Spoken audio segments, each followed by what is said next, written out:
Well, here we are. Welcome to the Vacuous Perspective, where we explore the complexities of life through the lens of nothingness. Join us, me and Nate, as we delve into the depths of the human experience and uncover the emptiness that lies at the heart of it all. From the futility of our daily struggles to the ultimate meaninglessness of existence, we will challenge your preconceived notions and leave you contemplating the void within. Tune in and embrace the vacuity. Spot on. What did you think about that? That's beautiful. Would you believe me if I said that I wrote that? I would. I certainly would. I didn't write it.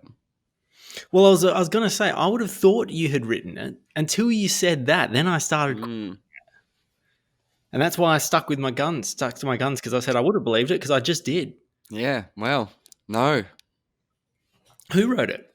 I don't. Nobody. It's an artificial intelligence. You're kidding me. Nope. And do you know what the prompt was? I'm going to blow your mind here. Vacuous perspective. No. I wrote, write an intro for a podcast called The Vacuous Perspective. That's all I wrote. That's incredible. Isn't it? Wow, I'm going to have to re-listen to that. I won't ask you to say it again. I'm just going to re-listen to it because we've recorded it. I've been asking. What program did you use? No. So it's this AI, a friend of mine, the same friend who put me onto the pictures AI, that we looked at before, where it does pictures. Yeah. Same guy who put me onto that, put me onto this one, and this one could be the future of Google, because this isn't a search engine thing. This is like a conversational AI droid thing at your behest to do whatever you want. It can write lines of code for you if you were like making a website and you're like, oh, give me a this. It'll do it up for you. It's quite amazing. Yeah, it's incredible. That's incredible. And, do you know if it's called Jasper AI? No, I don't think it's that one. Okay. But it could be. I don't really know. I think it's. Because I was just using that. I just used the free. Oh the 5-day free trial of that. I know what you're saying. Yeah, I know what you're talking about. Yeah, those. Yep. That's another version, I guess. So I'm just having a quick look because I heard what we need to do is girlfriend's got a dress hire business, right? And her social media or website guy mentioned, says we need to do a blog. Yeah, I think you've mentioned this before. And you do use a Jasper thing to churn out sort of an article. Is that right? Yeah, but I actually did it. Yeah. Did it work?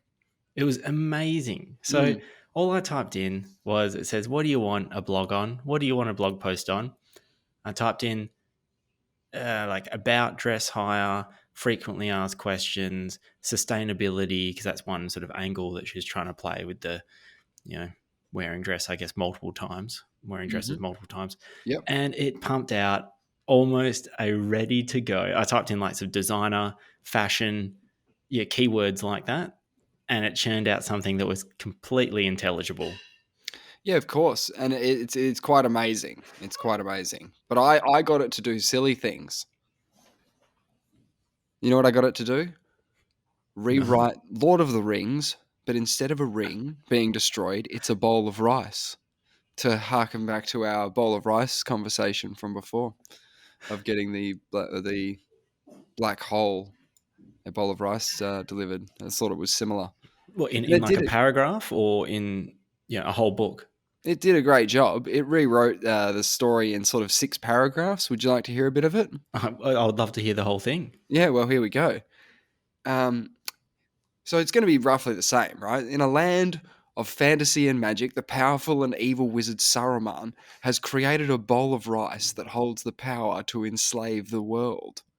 The bowl, known as the One Bowl, has the ability to manipulate the minds of those who eat from it, turning them into mindless servants of Saruman. A brave and noble hobbit named Frodo is tasked with the perilous journey to destroy the One Bowl and free the world from its evil influence. He is aided by his loyal band of friends, including the wise wizard Gandalf. So I didn't get it to do anything else, you know what I mean? It's everything, the brave warrior Aragorn and the loyal hobbit Sam, Merry and Pippin. So as they set out. it's really just replaced the ring with the bowl of rice, but that's really In what this you told it to case. do, right? In this case, it has. Yeah. I'll try and find a bit that's sort of different, because the only thing that's different from this one is you don't wear the one ring. You eat from the the bowl of Yeah. rice. The one bowl. Okay, so they must overcome their fears and their doubts and band together, destroy the one bowl, free the world from its dark power.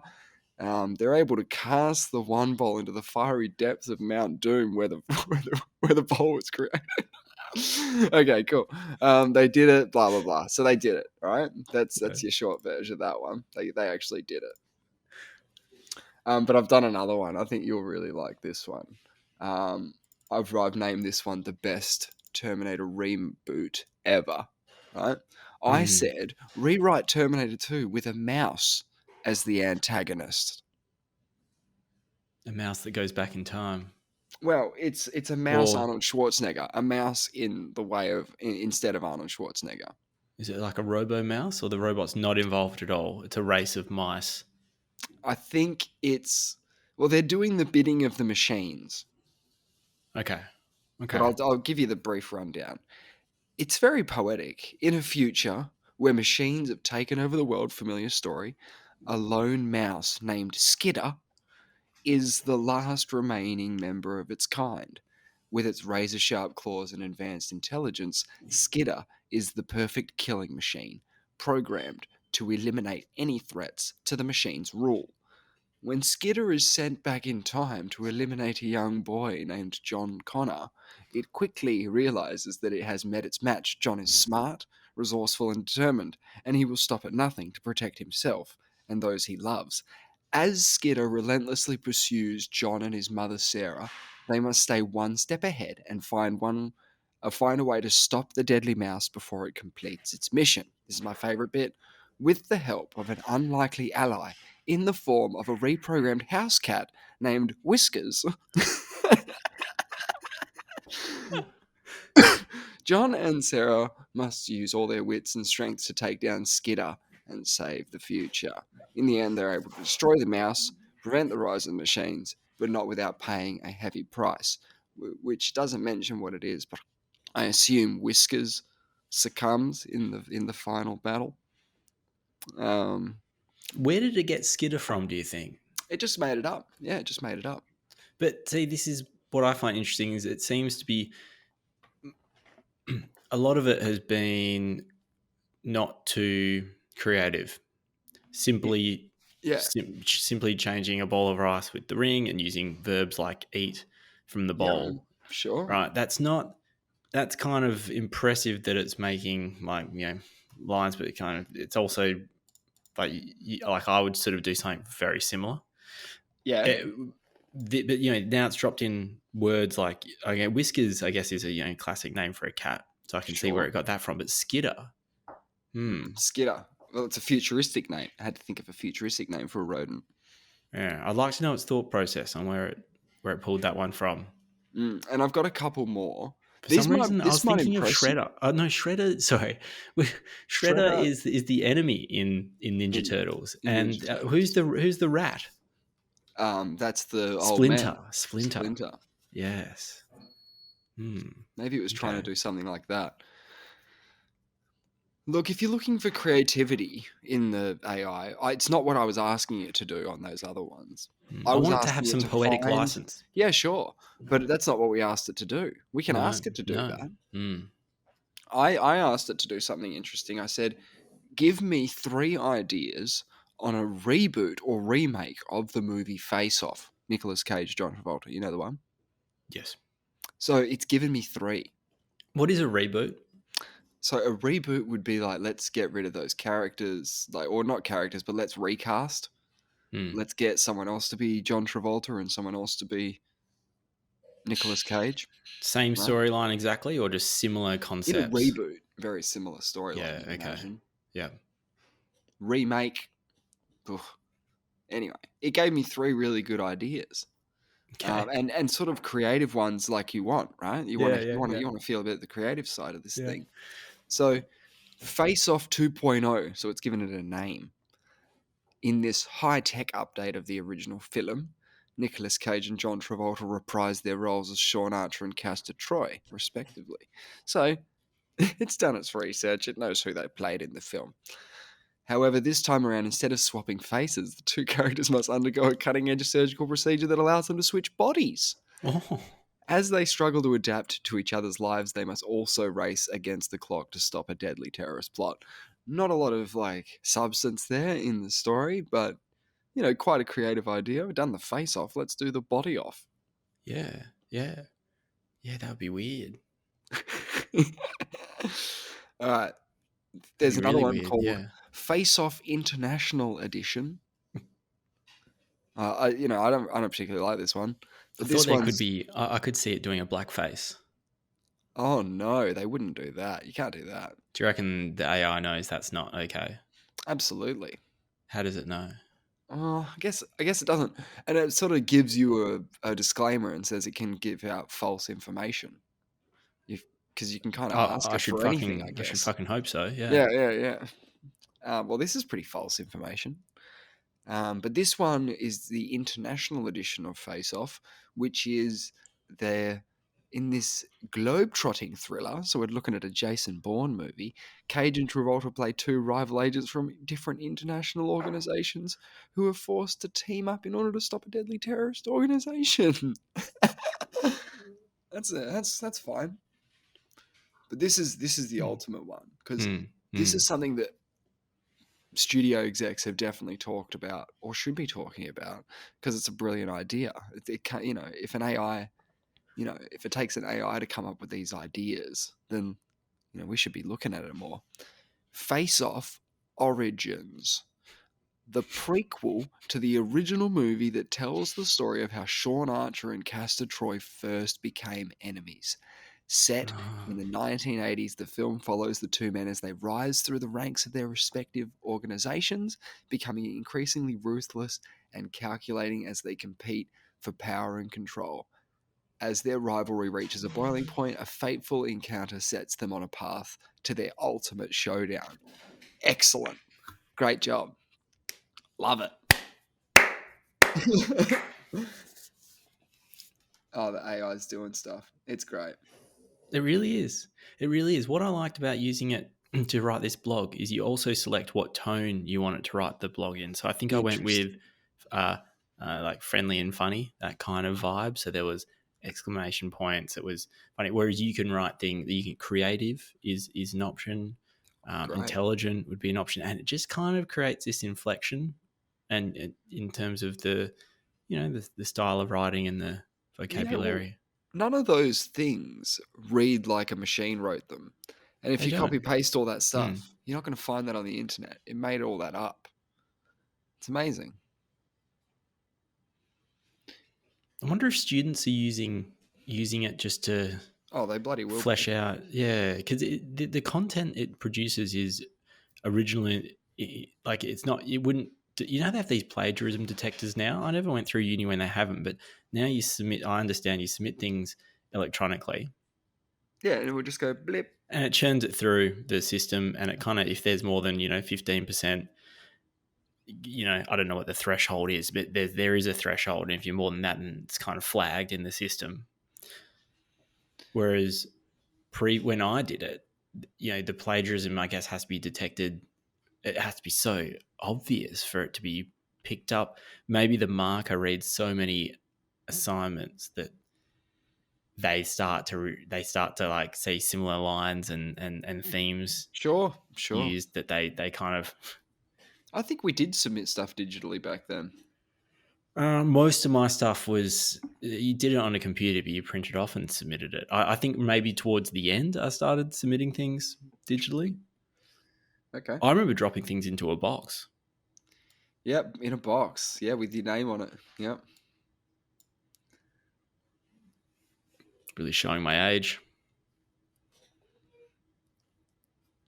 But Yeah, no, the AI. I'm all about the AI stuff. I I've reckon it's been great. I've been relying on it the last couple of days. Yeah, what have you done Yeah, with it? just for movie ideas, just for all sorts of stuff. Um, I asked it a question the other day, and it gave me a pretty sweet answer. I said, "Have you got any ideas for fun things to do while you have COVID?" Do you have COVID, or I you were have just COVID. wondering? Yeah, no, I do. Oh, Yeah. oh no! What fun things have you been doing, or what did it suggest to do? Well, that's what I was wondering. I was like, I wonder if it's got any ideas on what I should be doing. And what were the ideas? Well, just like Spotify, it's immediately picked up on this word. Oh, So it says, unfortunately, I am unable to browse the internet and do not have access to up-to-date information on the current status of the COVID-19 pandemic. man, that It is is important bullshit. to follow the guidelines and recommendations provided by local health authorities, which may include staying at home and avoiding non-essential activities. Some activities you could consider while following these guidelines, which is what I was waiting for, include reading a book, watching a movie, playing a board game, or doing a puzzle. You could also try exercising at home or engaging in a hobby you enjoy. It's important to take care of yourself and stay healthy during this time. So it did answer. It did It answer, did. but prefaced it with follow the guidelines I and don't know anything. Yeah, yeah, yeah. yeah. That's really interesting because it wouldn't do that for anything else, would it? I don't know. Have you got anything you got any burning questions for the AI? Actually, I had a bit of a premonition. I've got one question for it next time you can consult it for me. Yeah, yeah, hang on. I'll do it straight after this. Because we got to talk about something. Oh, so you have access to the AI? Yeah. Oh, okay. Yeah. All right. Yeah, no, talk to me. Talk to me. I was going to ask you how the weekend went, but I don't need to. Because I already asked the AI. You kidding me? No, I asked the AI and it gave me the thing. So I know what happened already. You can just correct me wherever, right? Okay, okay. You We'll see. correct I'll me see if the wherever AI you knows want. better than I do. Do you want to know what the prompt is? The prompt, so what you asked the AI. What I wrote. Okay, I think you wrote, Yep. how did my name go in the Taupo Half Ironman? Okay, I didn't know all that. I did my best though. Okay. But no, I did write a story about a podcaster called Nate who competes in an Ironman event in New Zealand despite having a minor injury. Okay. Okay, so it's getting creative. I thought it was going to scan the interwebs No. and churn out factual, but it's going yeah, okay. All right. No, I told it to write a story. I said go gnarly with it. Beautiful. So you just stop me whenever I'm wrong. Because Yeah. I'm pretty sure this is going to be what happened, right? Nate was a very well-known podcaster who had built a loyal following with his engaging interviews and thoughtful discussions. He Well, was an I let don't me know why stop you it's right there. Let me yeah. stop you right there. Yeah, yeah. Sorry, what's up? I'm not sure if it's accurate to say that I have how many loyal followers? Did you say loyal followers? It said a well-known podcaster. Well known I amongst don't know. I no think I will three cross people. that out. Nate is a I don't know why it keeps saying was as well. Are you dead? Well, I haven't got to the end of the story yet. I know, but they're sort of giving it away if they're going, Nate was a well known podcaster. That means he no longer is. Maybe you're. Anyway, it doesn't matter. I'm getting bogged down, right? Um, Nate was a Don't get podcaster, bogged. Yep. built a loyal following with his engaging interviews and thoughtful discussions. He was also an avid athlete, always looking for new challenges to push himself to the limit. Accurate so far? Spot on. So when he heard the news about the Ironman New Zealand event, he knew he had to compete. Despite a minor injury that he had been nursing for a few weeks, and by the way, I did ask the AI before to chuck in acupuncture. So one of them is a full acupuncture story about how acupuncture saved the day. Okay. But this one I didn't mention the acupuncture. Despite a minor injury that he had been nursing for a few weeks, Nate was determined to take part in the grueling event. He trained relentlessly, pushing himself to the brink to make sure he was in the best shape possible. Sounds about right. Sounding good. The day of the event arrived and Nate was brimming with excitement. Were you brimming with excitement? Most definitely. And nerves? Not so much.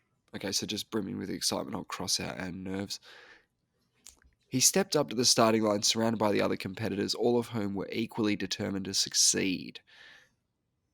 The race began and Nate immediately settled into a steady rhythm. He swam the 2.4-mile course with ease.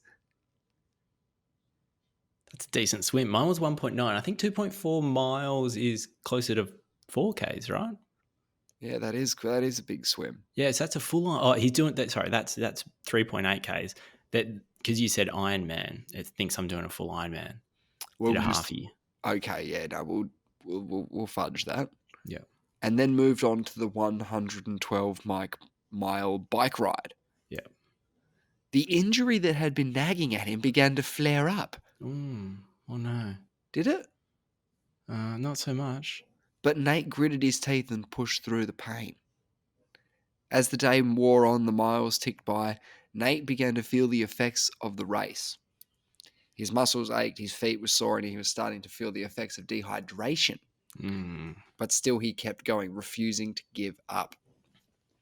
Won't give in. Won't give up.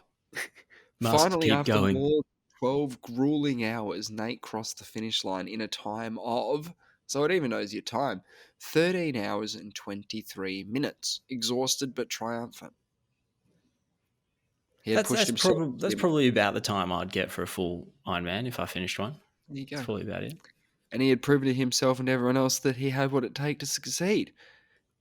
As he stood on the podium, accepting his medal and the cheers from the crowd, Nate knew that he had achieved something truly special. He had competed in the Ironman New Zealand event, and he had done it despite having a minor injury.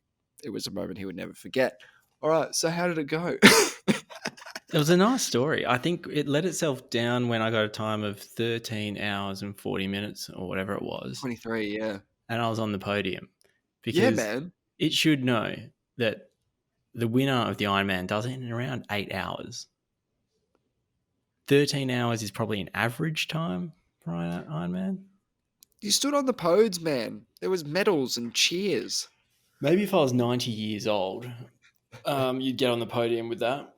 Yeah, in the veterans division, you know, in the ultimate. It's a great story, and it was probably more eventful, and yeah, it's a better story than I could put on. I was brimming with excitement. The acupuncture did the trick. I have to credit the acupuncture because my calf didn't flare up at all. There you go. So the needles I got in my left forearm to fix my right calf clearly did the trick. He identified the mirror meridian or whatever it was. Oh, he identified it. Yep. Yeah, fixed it. Worth every penny. Oh. Yeah, the Lake Taupo was absolutely freezing. Had this little thermal swim cap that I borrowed from someone, and that kept my ears and my head warm, but my face was frozen. So it was cold. Yeah, but no, you actually get used to it. Well, it wasn't so bad. It was just maybe the first 2 minutes.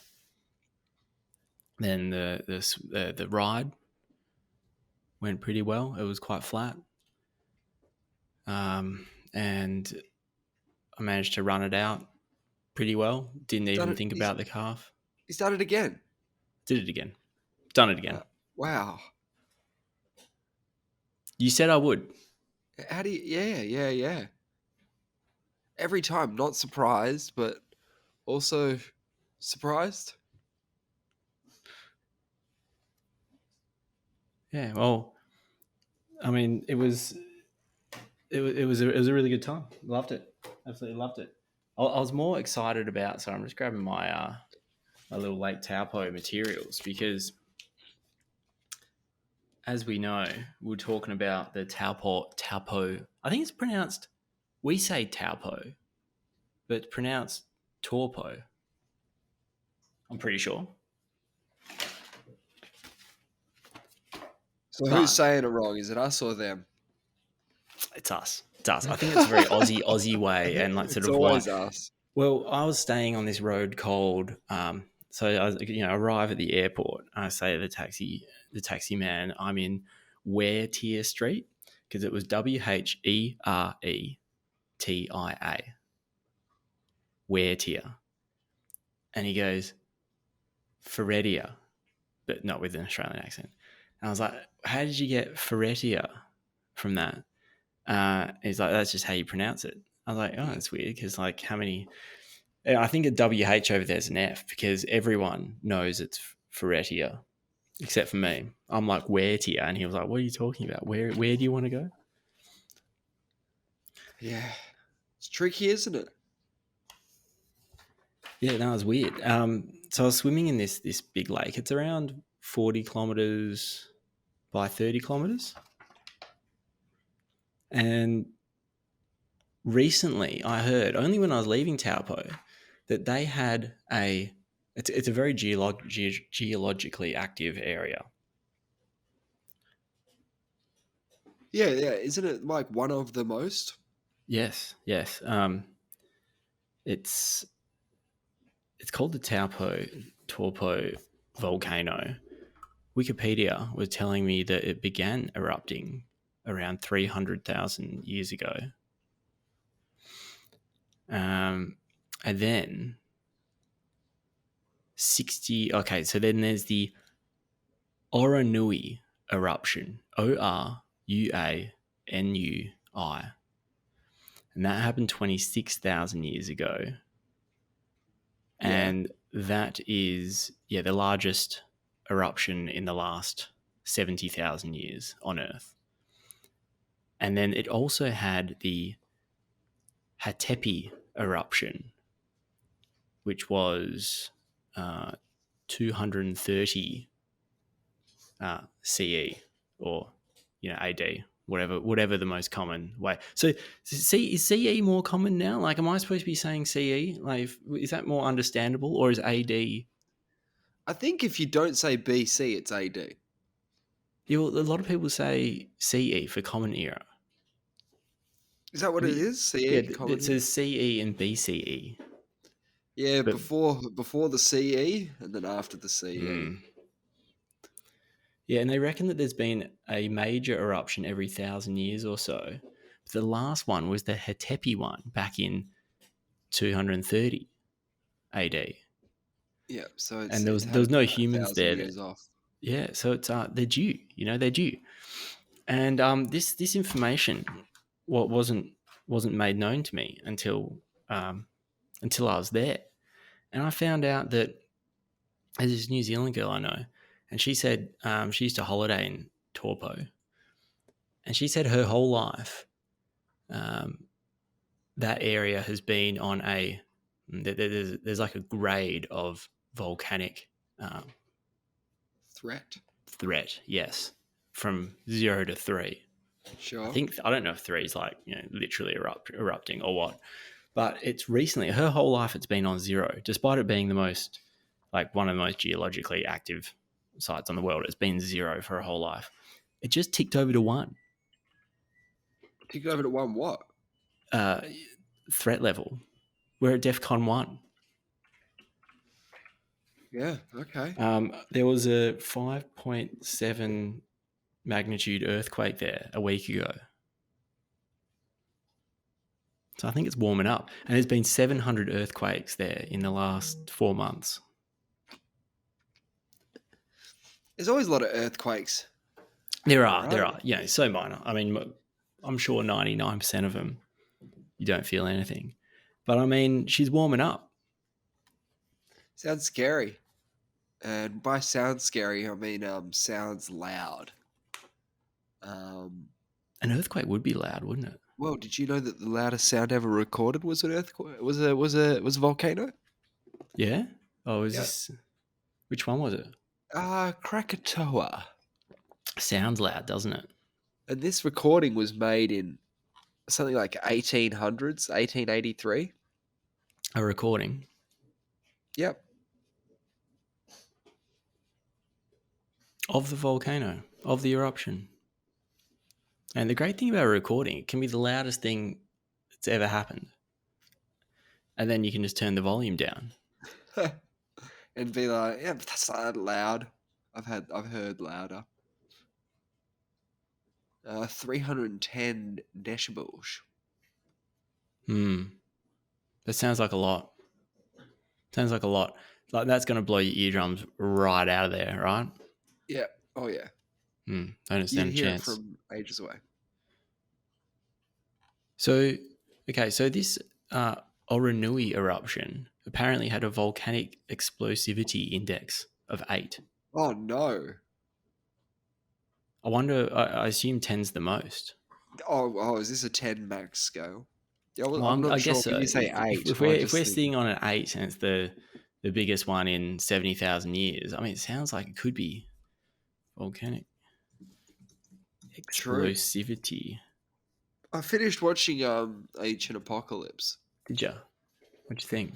Yeah, I quite enjoyed it. I thought it was pretty well done. Um, Graham sort of balances like being an information guy and being butthurt at the same time, like really well. Like, What, being butthurt about not being let into some of the sites? yeah, I mean that's valid. He Yeah, should, yeah. that's totally valid. And the whole shunning, like the fact that he gets shunned from mainstream archaeology, and Hmm. like, he's just regarded as a bit of a crazy skeptic. Um, and yeah, no, I thought it was quite interesting. Yeah, they did sort of, as you sort of alluded to, sort of try and bring it all together. Um, and there was an episode where he ends an episode by saying, and while we're at it, let's talk about Atlantis. And then it like cuts to next week, and Yeah, it's yeah. just like underwater stuff. Because the academics roll their eyes every time he mentions Atlantis. Why? Why? What's the problem with the Because story there's of no, Atlantis? well, it's based purely. There's no physical evidence of it, Yeah, so but it's purely we've talked myth. about it before. The if we're talking about physical evidence, then 8,000 years from now, we've talked about the only thing that'd be left would be Mount Rushmore, based off what it's made out of, right? Hmm. So if we are talking 10,800 BC, that's 12,000 years ago. So I agree with you, you're not going to find anything ever, but it's the whole. unfortunately. I agree. I agree, but what's that old phrase where you can believe in a teapot orbiting in space? Yeah, Um, if there's no evidence like it- that it yeah, doesn't. yeah. So to say it's like you can say whatever you want if you can't. Yeah, if you say, "Oh, but nothing will be around," so that's not No, proof but of anything. yeah, but I think it's like I'm willing to entertain that there were people around before the Ice Age got into its really gnarly bits. Um, People doing stuff. Oh, I entertain it, and I mean Yep. the reason the Atlantis myth is so fascinating, as Graham has crapped on about many times before, is there's we now have geological evidence, which in my understanding is undisputed, or agreed, like by mainstream scientists, pretty unanimously, is my understanding, that you have this date in time, 11,600 years ago, called meltwater point. What is it? 1B? Meltwater point 1B? Yeah, we're talking about. Are we talking about the end of the last ice age? Yes. Water So levels rising by hundreds of meters. well, it is regarded as the single greatest overnight raise in sea level raise in history. Yeah, and the whole thing would have taken around a few months. The whole thing would have taken longer, but it is also regarded as the greatest overnight. I don't know when they say overnight if they mean that literally or figuratively, Sure, they could be saying that metaphorically. in a very quick amount Yeah, of time, being overnight being overnight. like Yeah, 100 years. yeah, yeah. But But I yeah, I'm think it just was in a constant state of flooding and not flooding for 1,000 years after that, or 900 years or something. It's quite a long time. Yeah. Yeah. But just for the Earth to be so churning itself I up. believe it was 11,600 years ago, right? And then what you have is Plato has recorded that his ancestor Yeah, told him yeah, that he went to Egypt yep. 600 years before. Wait, so what's the story? What is the story exactly? Can you Yeah, recall it? I always that's forget sort it. of right. That's sort of right. It's Plato's dad or something, Solon, either went to Egypt or friend went to Egypt, spoke to some priests, and they told him that There was this. there was a city, a global city, in the sense that they probably or a global culture situated around a capital city called Atlantis. Uh, advanced, blah blah, whatever that means. Hmm. And he I said, don't, yeah, and it sunk or it's disappeared or whatever. And he said, when was this? When did this happen? And they said 9,000 years ago. yeah, And that was, so it's the 9,000 years ago. And then this was 600 years before Plato. Or anyway, the timing of it is yeah. bang on 11,600. I'll have to figure out exactly what it is. It's fascinating because they have nailed the timing of The it. cataclysm. Yeah, Yes, it's quite the coincidence that would occur on the very time when there was the highest overnight rise in sea levels ever recorded. yeah, Very convenient. Perfect.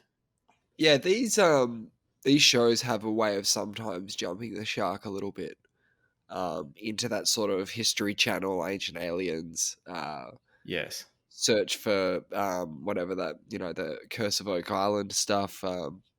Just what sometimes like they were at that famous uh, spot at Göbekli Tepe, Hmm. Pillar 41 or something. Is that right? I think it's three. I don't know. And one of the pillars is very important because he's saying Yes. that it's all the star signs of a so that it can capture a moment in celestial time Hmm. so that they can date what they're trying to talk about. And he's going, oh, see the snake, that's a sort of comet. And then this is this is this one and this one. So we can get the year for you. And they got the year and it's bang on again. And, of course it is, right? Hmm. Um, and then you've got Graham who's overlooking Gobekli Tepe and he's there and he's going, so they've definitely buried this for a reason to let us know to look up to the sky and watch out for comets and stuff. And I'm like, whenever a person says they did this for Yeah. 3,000-year future humans, you know what I mean? Yeah. It It's seems a little far fetched. It seems unusual. But why else? He says that it was deliberately buried. Not just him. yes, yeah, yeah, yeah. The It's archaeologists say for whatever reason it was deliberately buried. sure. And then the question is, why would you deliberately bury something like that? And the only reason that Graham can think of is that they're using it as a time capsule. What they're saying, once you guys develop the ability to dig this shit up, let us know. Yeah. But how would they know that we would be relying on carbon dating the material? That's how we know it's at least 9,000 or, the date of it. The age Um, isn't important. It's the message. no, but the age is important because the fact it was filled in, now we know that it's at least X old. And Mm. this doubles how far back we know civilization went. True, and that's So that's something that needs to be seriously talked about for sure. if it wasn't deliberately buried and we just came across it, it would be like the Sphinx, where you still don't know when that thing, you can't date it because there's no datable material. So people have made assumptions about how old it is, but with no good reason. Whereas this one is categorically at least a certain age, Very old. very old. And if the Sphinx had been intentionally infilled, then we would be able to date, presumably be able to date some of that infill material and Well, you it could was say, covered in yeah, but it's sand, in which would have sand. But helped. yeah, but well, we either removed the sand before we had the ability to date it, or you can't date sand. It's fascinating though, because it just starts to make you think. But it is a good question, because why would you bury something? That there's no other reason. As in, there's no reason I can think of that makes any sense. Like, I don't even think the idea that you're burying it to be found later makes sense. I would have thought that that's hiding important information. Yeah, and it's not destroying it either. Like, you could destroy it if you wanted to. Hmm. I don't think they're making a time capsule for us and be like, I don't think that as either. they're I putting in don't the think that. last bit of rubble, they're like, "Oh, do you think they're gonna get the star sign thing with the comet picture? Do you think they're gonna get that?" It's too late now. Put the last bit of rubble in. But I do like the way he gives myths credence. Yeah. I mean, the How else are you flood, meant the to do flood it? myth, like, it's a little bit like when I was maybe 10. Yeah. Right, go to a Catholic school and you learn about the Bible and everything, and you think that that's true, because I thought everyone, because you're around people that, everyone's saying the same things to me. Right, I go to church, everyone's there. I don't have any alternative voices, so I just assume that this is fact. And then you start learning that there's other religions that don't believe in Jesus and God, and have their own God, and that just really spun me out, Yeah, of course. because I was like, I had no idea. It's like, because I started thinking, if they think of this God, who's right? Like, it started to, like, I really sort of flipped my idea of what I understood, like, I guess, the world was. And pretty quickly I was like, well, I'm just, it's kind of a silly thing that I'm believing in, because it it's unlikely that either of us are right. If one of us can be completely wrong, then it's likely that we're both wrong. But what I love about, so, because there's no, I mean, some of the religions are similar, but there's other religions that are just vastly different. But then when I started hearing about flood myths from different parts of the world, that had the opposite effect on me, Ah, because I start to see commonalities between disparate cultures, and that interesting. starts freaking me out. That had, like, the complete opposite effect, like the same but in reverse effect of how I found out about different religions. This was like, whoa, these all have, These are like, all the there's same. hundreds of similar accounts that have at their core the same thing. So it's like, it's not like just different gods. They all have the same, like, they're all pointing to the same fact.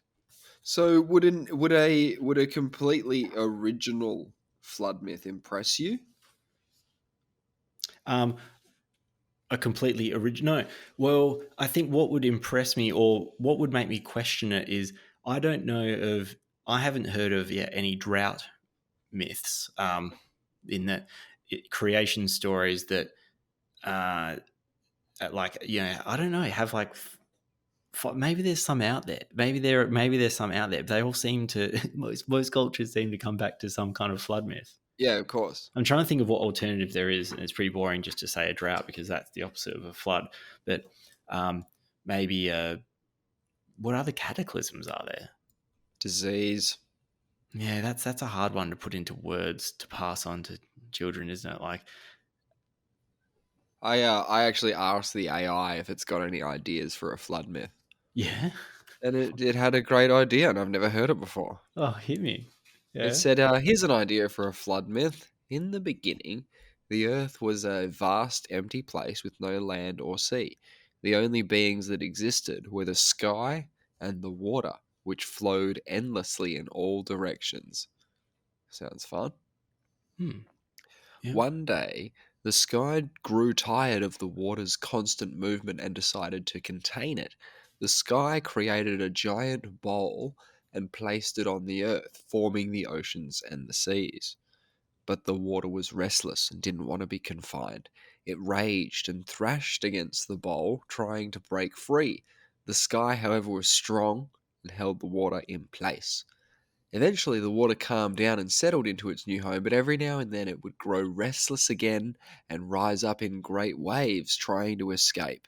These waves were so powerful that sometimes they would overflow the bowl and flood the earth.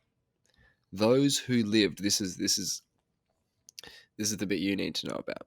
The Yeah. people who lived on the earth were terrified of the floods and prayed to the sky to keep the water in check. And so the sky continued to hold the water in place, keeping the earth safe from the floods. And then it's got a bit at the bottom.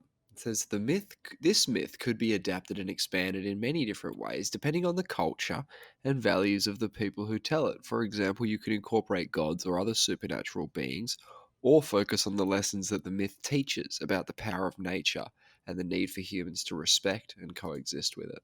What do you think about that? What's with the note? What's with the what? The note. The note at the end. Interesting, isn't it? Yeah. Sort of like it's very compassionate, or what's the word? It's very understanding, this thing. Yeah. Fascinating. So if you got any questions for the AI, just flick them through like now, and I'll churn it out for you. Okay. Yeah. Okay. I was going to say, what would happen to me if I eat royal jelly? That's What, the to end a of the human? bees. This is what. Yeah. Yeah. This is what bees, the queen bee, feeds to the larvae to turn them into other queen bees, I mean, females. I can ask it. I've wrote, what would happen to a human if they ate royal jelly? Is that kind of where we're going? Yeah. All right, here we go. It is not recommended for humans to consume royal jelly. It is primarily produced for the nourishment of honey bee larvae and is not meant for human consumption. Royal jelly is high in proteins, vitamins, and minerals, but it can also contain substances that may be harmful to humans. Consuming royal jelly can cause allergic reactions in some people, ranging from mild symptoms such as rashes and stomach upset to severe symptoms such as difficulty breathing and anaphylaxis. Uh-huh. It is best to avoid consuming royal jelly and stick to a balanced a diet that includes a variety of foods. Wow, well, at least it gave you a pretty good answer there. Yeah. It told me. It said, you're like, what would happen? They're like, look, don't do it. Don't do it. Okay? You just wanted to know what would happen. Good answer. Very good answer. We're talking about flood myths. Yeah. Came across this article. It's kind of weird. It's about what happens when you flush a toilet, Yeah. but it's not what you think. So, I mean, when I flush a toilet, just the water all spins around the bowl and takes away the refuse in the bottom. But these engineers ran like a green laser beam across the top of the bowl. And then what they're trying to do is it's an experiment to reveal how tiny water droplets, invisible to the naked eye, are rapidly ejected into the air when a lidless public restroom toilet is flushed. Do you have any concerns when you flush a toilet? Yeah, I have concern for sort of sploppies. Yeah, but I don't People really getting think about it slop. too much. Like I'm not putting my head close to it or hanging around or anything, but it's a pretty wild picture. I'll send the picture to you now. It's this plume and it looks cool because it's all green. Okay. I've got a couple of comments to make about it. Okay, I'm just going to throw it in pictures.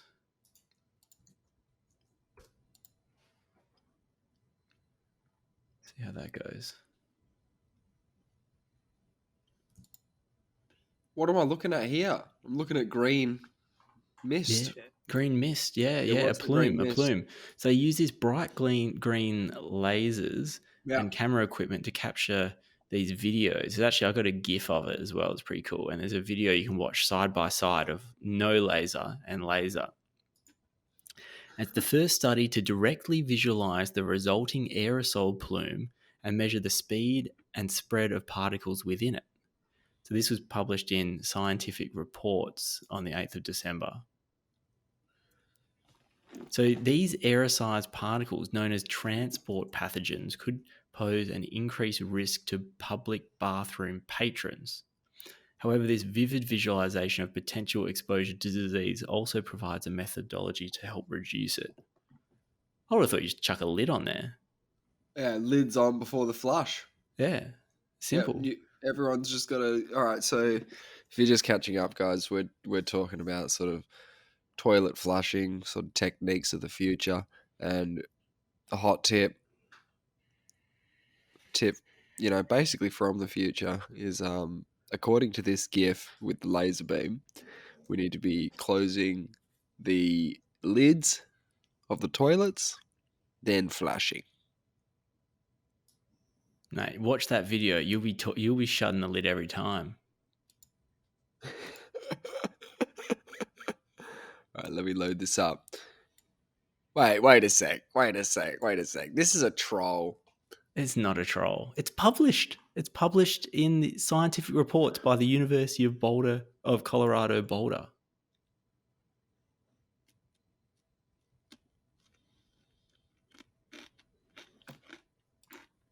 Well, I'm definitely getting one of those lasers installed. Because if you can't stop the transport particles from getting all up in your business, then at least we can have a pretty sweet light show. I think it looks in the good. toilet. Yeah. It's kind of like looks like fireworks. Well, it might be what we need to become aware of it as well. Like if we everyone installs lasers and we go, hang on a minute, we really need to fix this poo stuff, or we go, how sweet's the light show? I think we're all winners at the end of that one. I bought 8 to 10. I can't remember. It was a while ago. Toilet bowl neon lights, and there's a setting on it. So you hook it on there like a toilet cleaner. Yeah, you hook those things like those duck things around your toilet bowl. Yeah, it's like one of those, but it just has a light that shines into the toilet, and you can put it on. It makes the whole toilet bowl light up like neon, and you can set it on like a rainbow type Sounds fixture. fun. Yeah. See, there's not enough things that make the acts of like shitting more fun.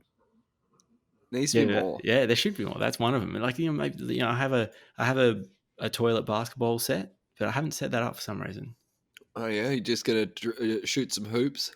It looks fun when you look at it, and then it's probably not that fun. Like Yeah, it's fun until you fuck it up and lose the ball or whatever down the toilet. Yeah, you don't want to dunk that. Oh, bro, did you see Zion Williams' in-game dunk recently? No, I missed that. Okay, it was against the Suns, and they were having apparently there was a bit of argy-bargy. I didn't watch the Yeah. game. They were at each other a little bit, and he somehow gets the ball completely unopposed. He was, I don't know, just having he was cherry picking up the other end of the ground. They must have got a turnover. They get the ball to him, and he does the sickest in-game dunk I've seen in years. It's Hang this on, I've got 360 it. Oh yeah, I've windmill got it. bullshit. Yeah, so he's doing a 360 windmill dunk. And it starts basically a fight himself. afterwards. Yeah, he's all by himself.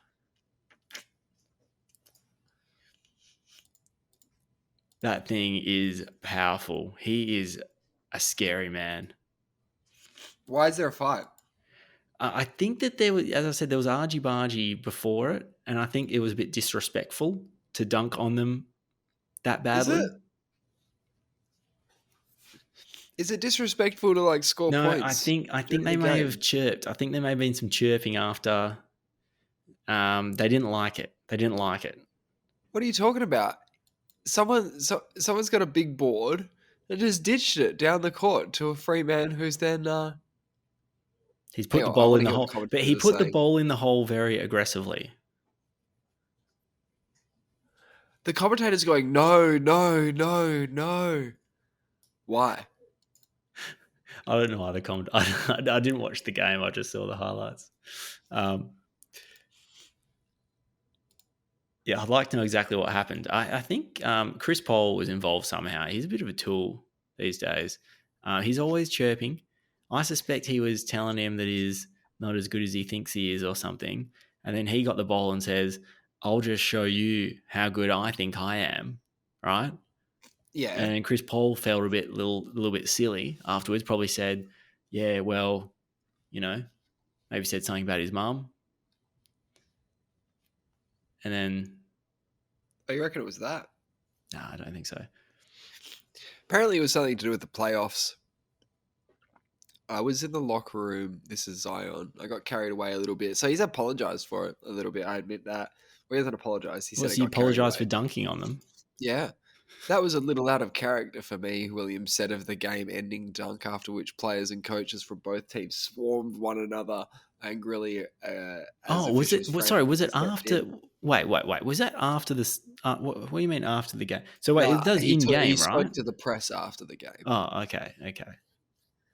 Why can't you do a Uh, big dunk like that? Is when that? I was in the locker room when my brothers were down because the Suns sent us home from the playoffs last year. That was a tough moment to be a part of. So in that moment, I got carried away. I don't know I don't know what the deal is. I honestly don't know. Man, I think my dick moved when Zion Williams did that 360 dunk. It's a dunk contender. Like it's a dunk contest dunk. Oh yeah, it's a 50. How did he not? Yeah. Anyway, just boards, You should at ditch. least get. I reckon if you do a dunk like that, you should at least get an extra point. I reckon if you style a dunk, the ref should be able to award a bonus point. Yeah, yeah. Like Just a purely subjective discretionary bonus point where he can just like bestow it upon you.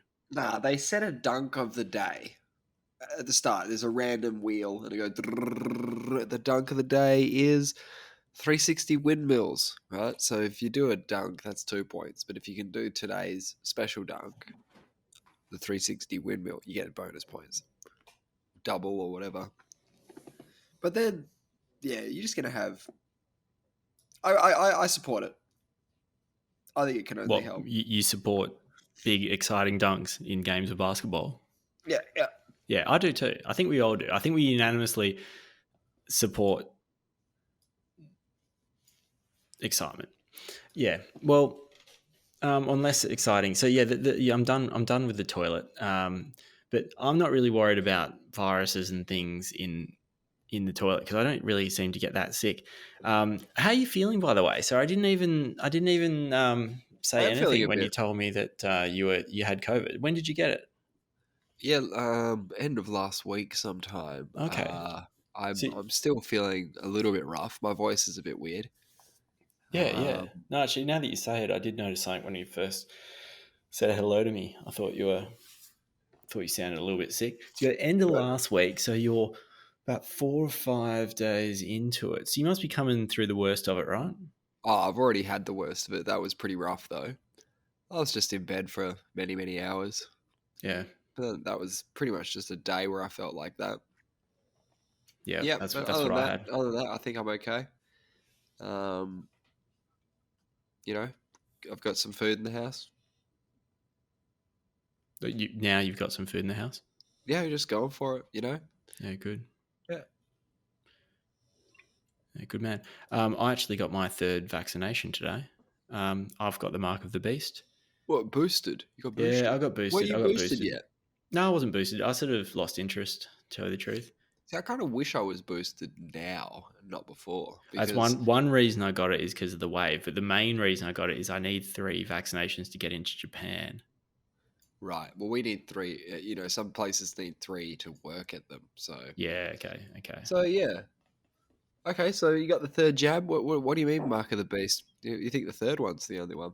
I don't know. Well, now I'm, you know, I've got now I'm, I guess, yeah, all good things come in threes, right? Sure. I feel like I'm fully dosed up, but I mean, what? How many can you have? What's the record? Like, wasn't there some guy that was taking people's jabs for him, like that didn't Oh, want to get it? So he was being their pincushion. I think Wow. I don't know if he would take their ID. That doesn't make any sense. How can one man look like 30 people? But there was a guy who was a fly in, fly out bloke who was getting paid just to cop the injections. And Oh man, I think he had something like 20 or 30. that's pretty grim. It's a tough way to make a buck. Yeah, I'd start to get pretty worried. But there might be some people paying big dollars for you to take their injection for them. Wow. All right, I'll whip through a couple of articles other than the toilet one, space ones, because I like to cover space. I think what I want from this podcast is we should be covering humans' movements through space, our achievements, our goals, and we can sort of cover it from a layman's perspective, right? Well, that's what we're already doing. But what you think? What do you mean? Like a recurring thing about space? Well, we do that anyway, but yeah, I We think do that I'm just going anyway. to focus on that a little bit more. Like, I mean, not a little bit more. I'm just going to keep doing what I'm doing, Sure. what we're doing. Yeah. What's on the cosmic agenda?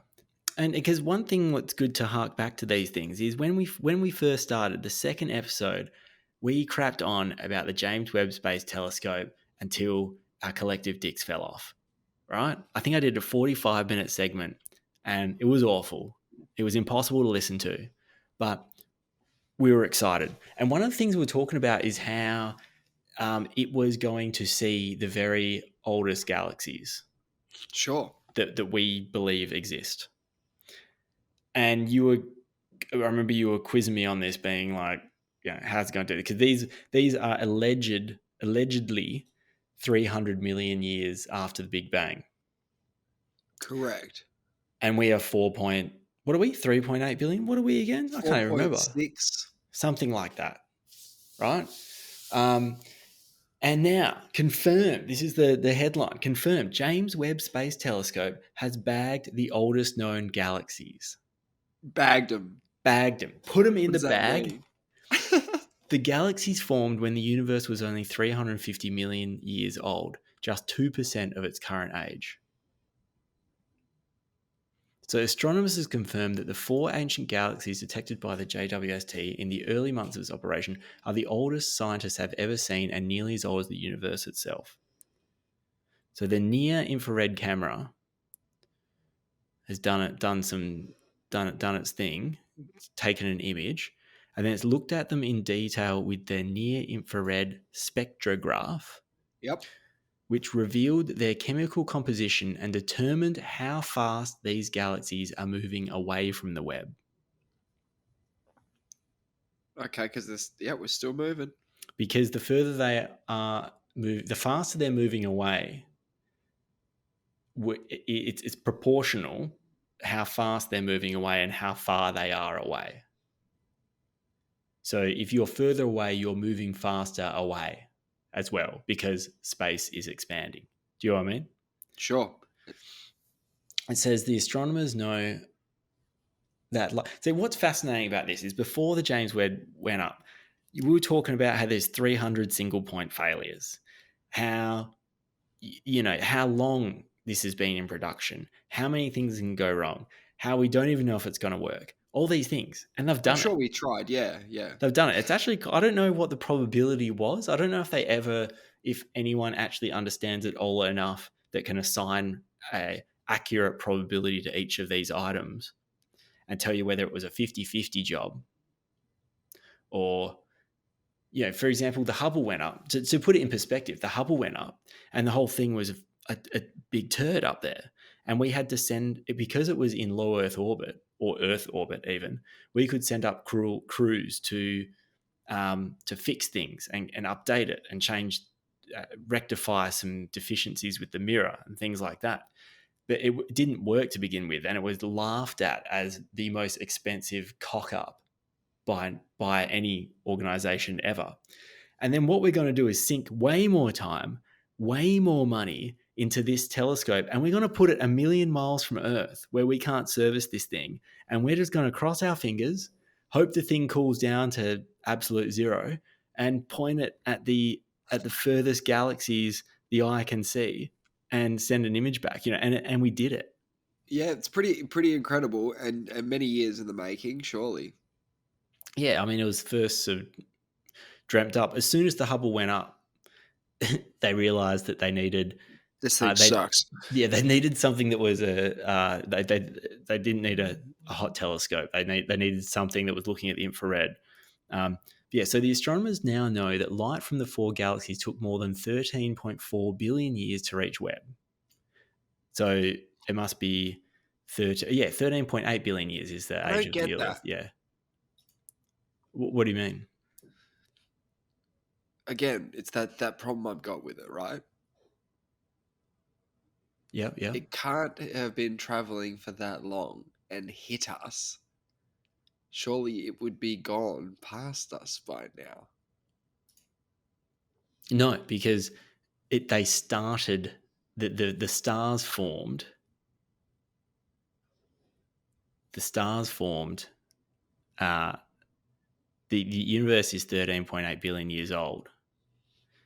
The stars formed 400 or 350 million years into it, and the light has been traveling for 13.4 billion years.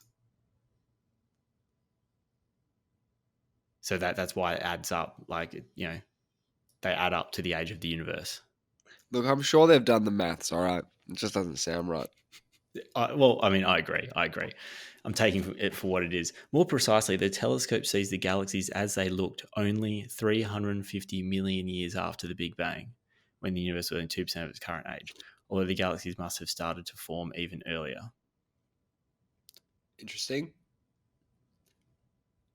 Yeah, so it obtains precise estimates of the so-called redshift from the near infrared, the NIRS specs data. I don't near infrared something spectrum. Yeah, data. Redshift makes objects that are moving farther away from us appear redder as a result of the expansion of the universe, which stretches the light emitted by distant stars and galaxies into longer, redder wavelengths of the light spectrum. Blah blah blah. Anyway, it's just fascinating to me that with they've achieved the thing that we were talking about a few months ago that we thought was pretty far fetched and fanciful in a lot of ways. They're doing it. And then we had another success. Looking back on it, Artemis 1 Yep. We're doing it. has returned. Has returned. It's crashed back into the Pacific. We're retrieving. Who was it? Bloody Zola and Haggis. Who were they? The two.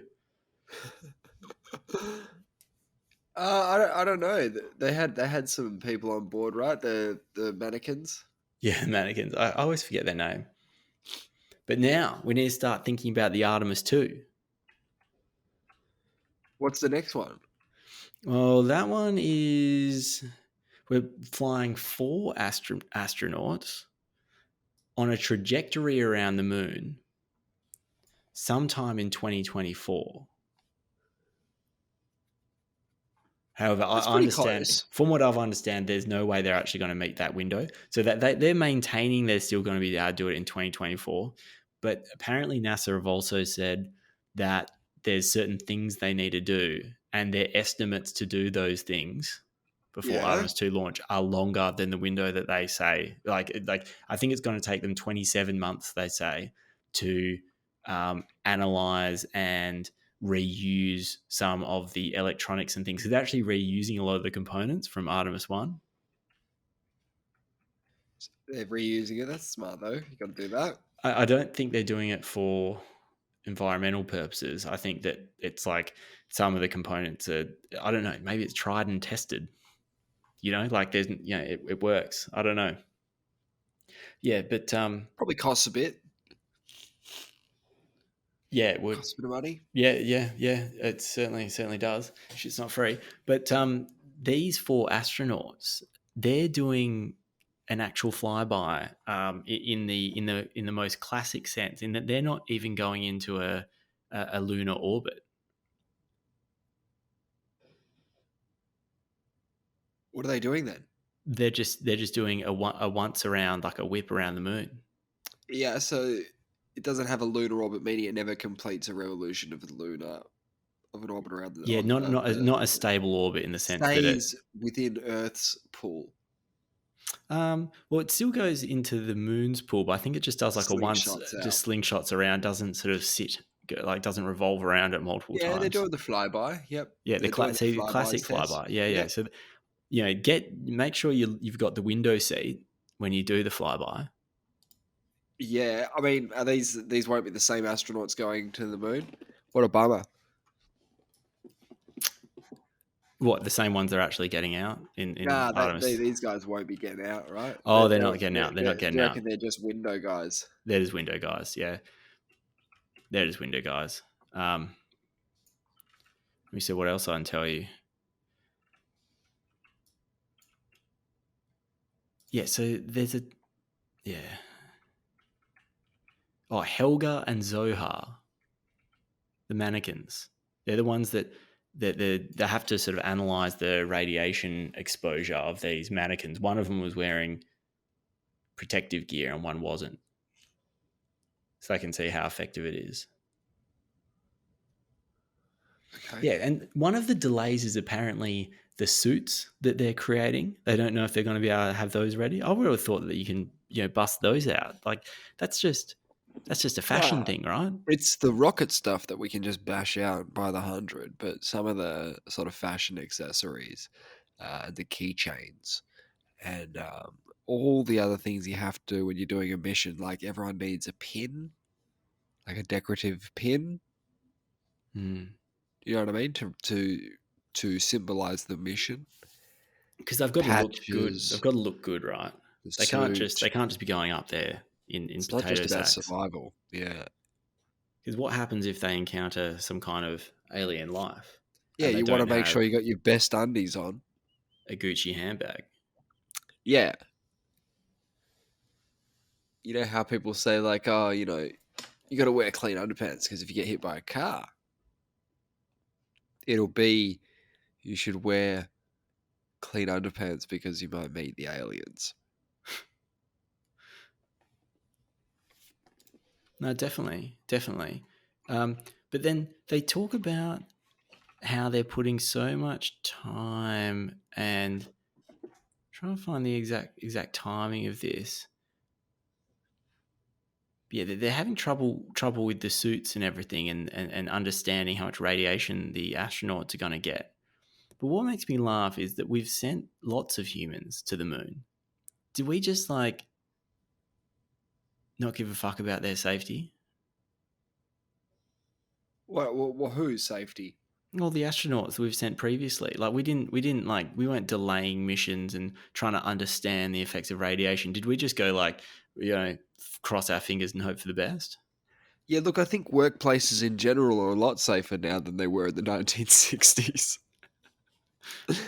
And the aeronautical space industry is one that's undergone a significant amount of safety regulations and changes, The what, sorry? built around keeping astronauts out of fiery messes and just a death bad policy. Which is a good policy.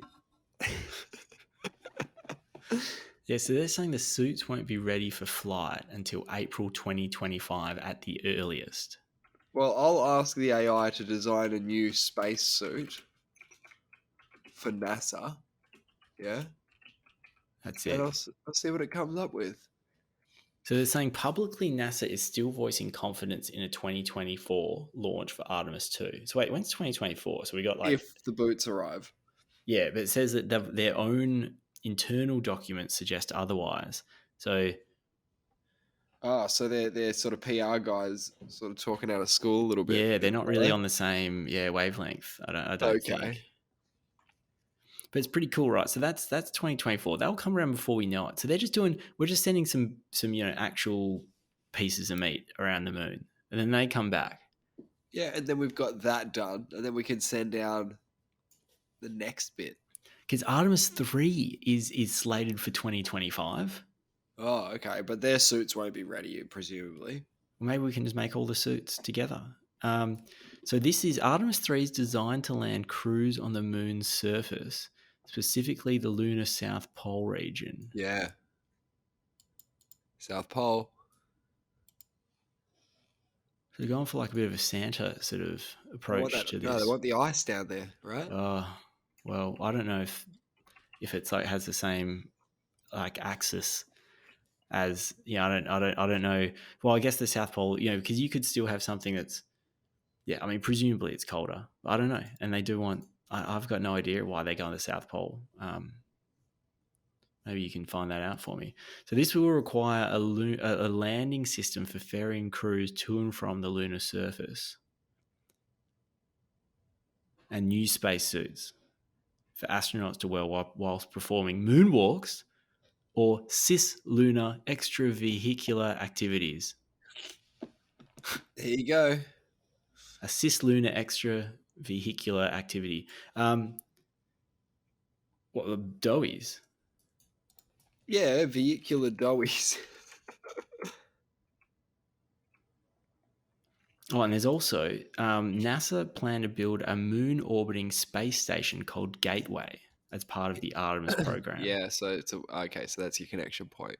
So it says here a view of the South Pole and of the moon, showing the where reflectance and temperature data indicate the possible presence of surface water ice. Okay.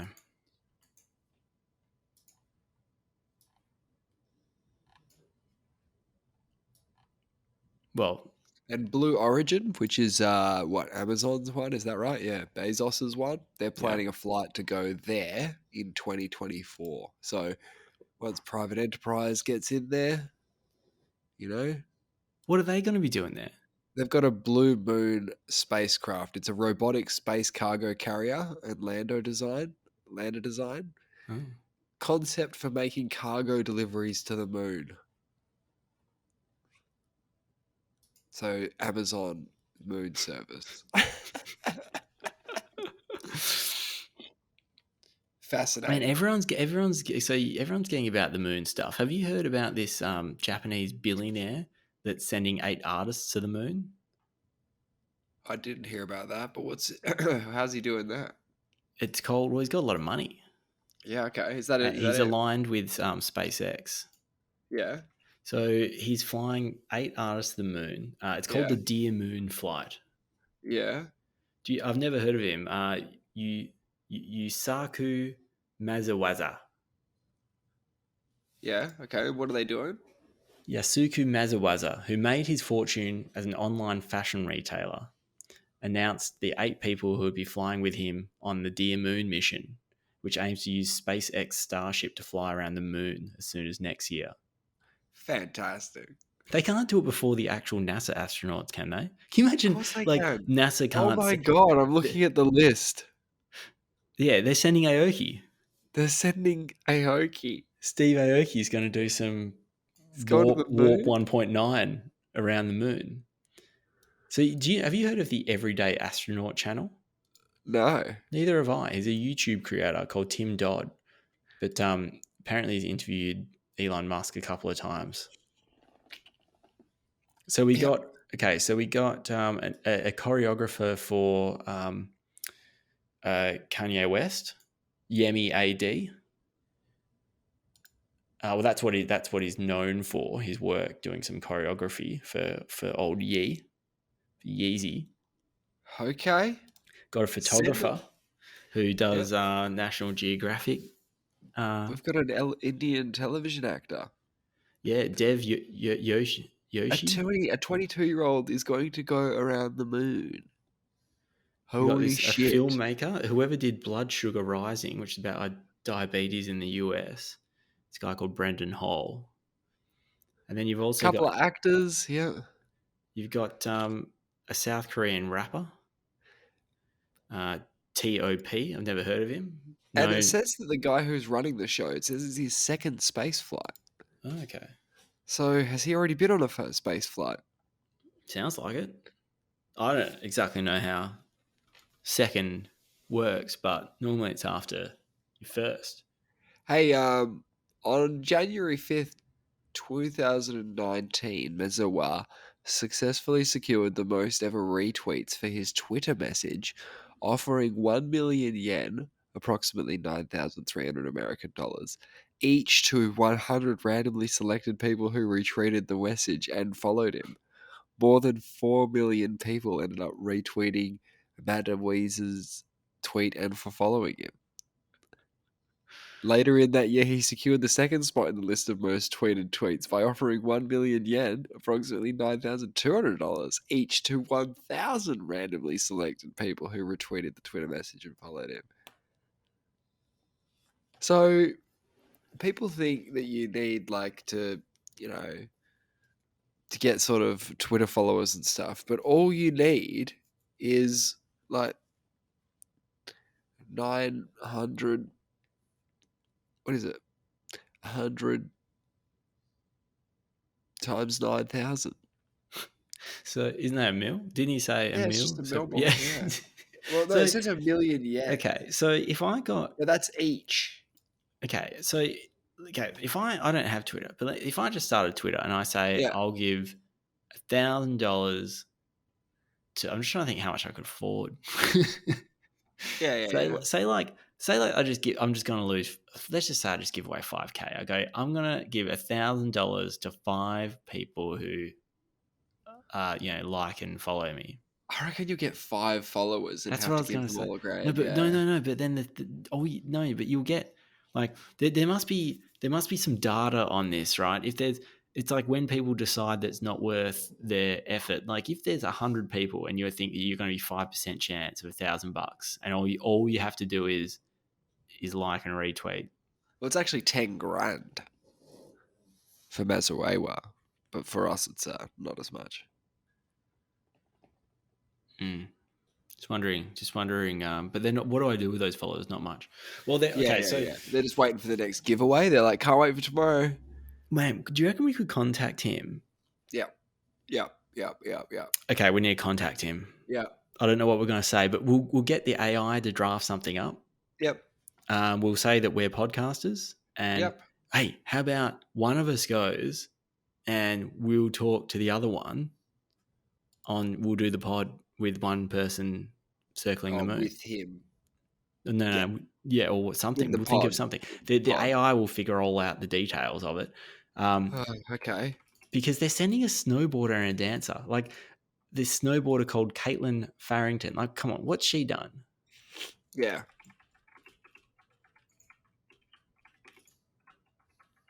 Got to find out. Yeah. I'll have to ask the AI to whip something up for me. Okay, Caitlin Farrington is an American snowboarder, a former professional snowboarder who grew up on a cattle ranch. I don't care where she grew up. She won the gold medal in the women's half pipe competition. We're sending her to the moon? Send her. She might come up with some new tricks. Okay, she's done a lot of stuff. Personal life. Farrington has a cat named Zilla after Godzilla. You ever heard of a podcast called The Lunar Express? No. Neither have I. Well, neither has anybody. Because I just wrote it into the AI, right? I said, write a pitch for a podcast recorded on the way to the moon to be funded. Yeah, okay. And it just wrote, are you ready to embark on an incredible journey to the moon? Join us on the Lunar Express, a podcast like no other. We will be recording our conversations and experiences as we blast off into space and make our way to the moon. This sounds like a fucking sweet podcast. Oh, yeah. From the excitement of launch day to the thrill of landing on the lunar surface. Oh, man. We will be with you every step of the way, sharing our thoughts, observations, and feelings as we embark on this historic journey.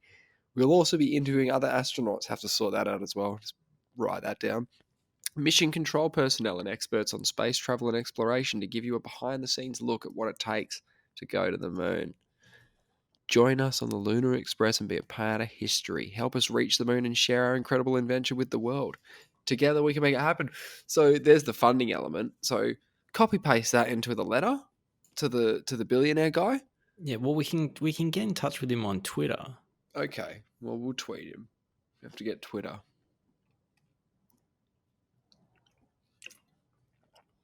Had a friend come up to me the other day and say, "Is that email right? The email that you give out?" I said, "Yeah, I Yeah, think so." Vacuous perspective at mail.com. Yeah, and I said, "I think that's right." And he said, "I don't need to send an email or anything. I just wanted to make sure that that's right." Have you checked the emails? I just no emails. No emails. Just checked. Send us an email. Send us an email.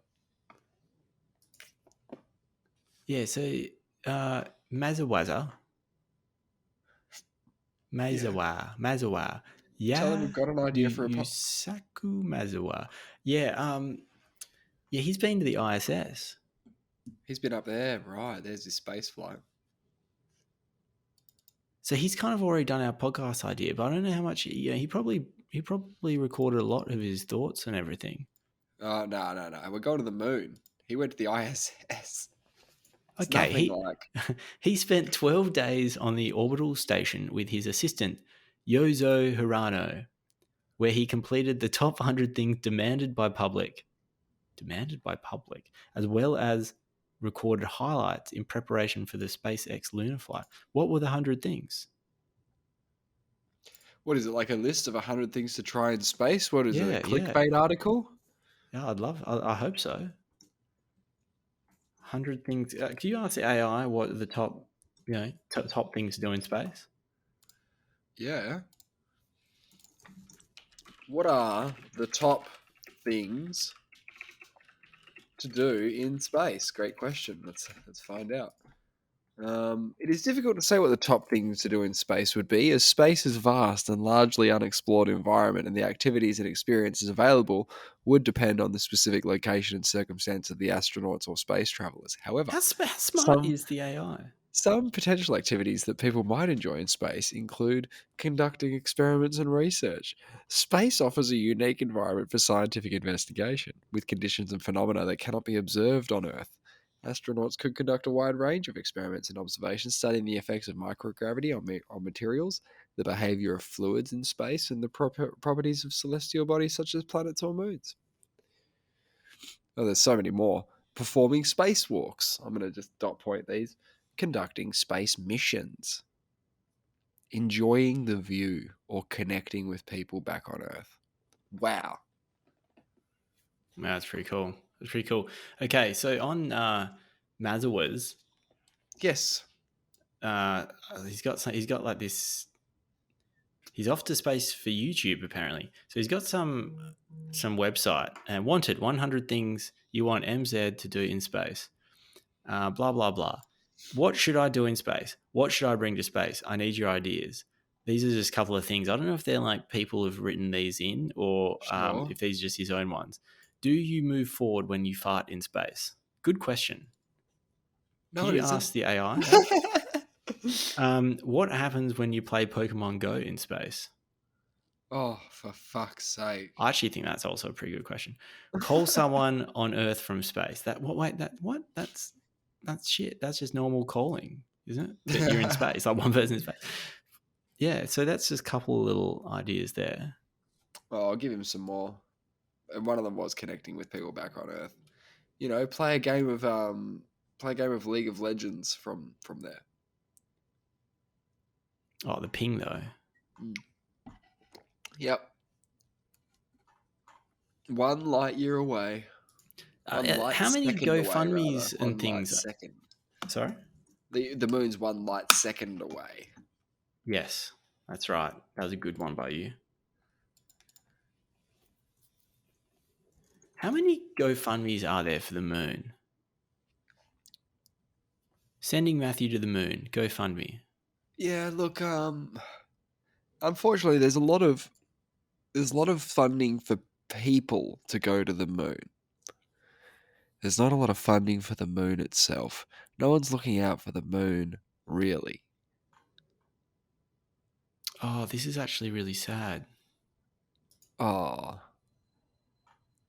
It's a picture of this guy called Matthew Gallagher. He's a young boy who I think has died, and they want to send him to the moon. He's died already. Yeah, we've created this GoFundMe in hopes to raise enough money to fulfill Matthew's dream of going into space. and be able to have family there for the launch of his space mission.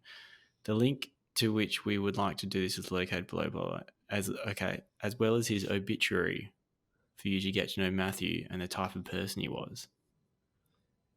Matthew was a bright young boy. His biggest dream was to become an astronaut and travel to outer space.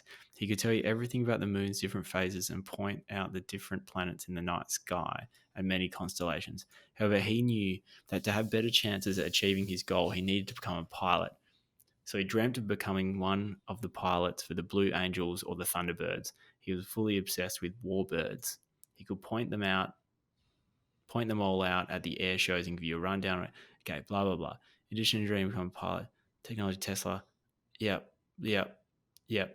He begged to have, nevertheless, he had become so fascinated with the Tesla, SpaceX, and Elon Musk that he begged to have his 11th birthday at the Tesla dealership. I don't think Tesla's had dealerships. Yeah, they do. Like car dealerships. Yeah. Yeah, okay. But not for space stuff. No, okay.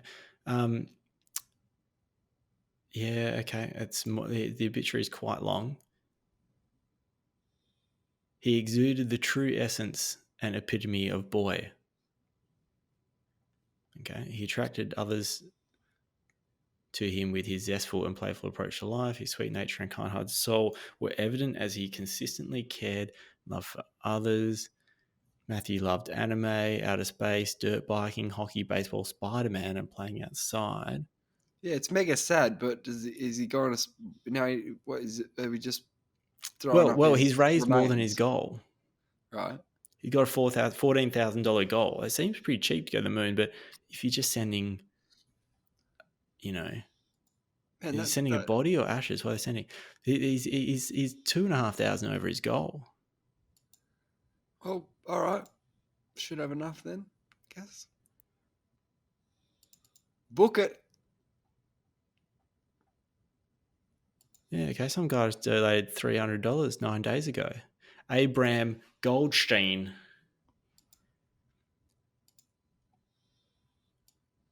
Yeah, okay. And there's all these comments. So what are they? What's their plan? Do they have a plan? Are they just going to like eject his body onto the moon? You have to are they sending his cremated body or? Well, two possibilities. Number one, the page was created before he tragically passed away. Oh no! I think they're sending. Oh no! Wait, he died May 2022. So, when did the donations begin? 4 months ago. More. I'm still going. I'm sorry it isn't much, but I hope you get to the moon. And this is fucking brutal. 20th. Okay. It is first person donated $1,000. Good on you, Penny Earls. It was after he passed away. So they're sending something of him. All right, well, best of luck. Well, that's not really... That's all we got time for as well. No. Yeah, nice. Well, that went quick. Hey, one day, let's see. One day, let's just see how long we can go for. Is that a good idea, or is that? But no one will listen to it. We can just do like as long as we can, and we can break it up into 1.5 hour segments, and then we don't have to meet every week. Oh no, I see what you're saying.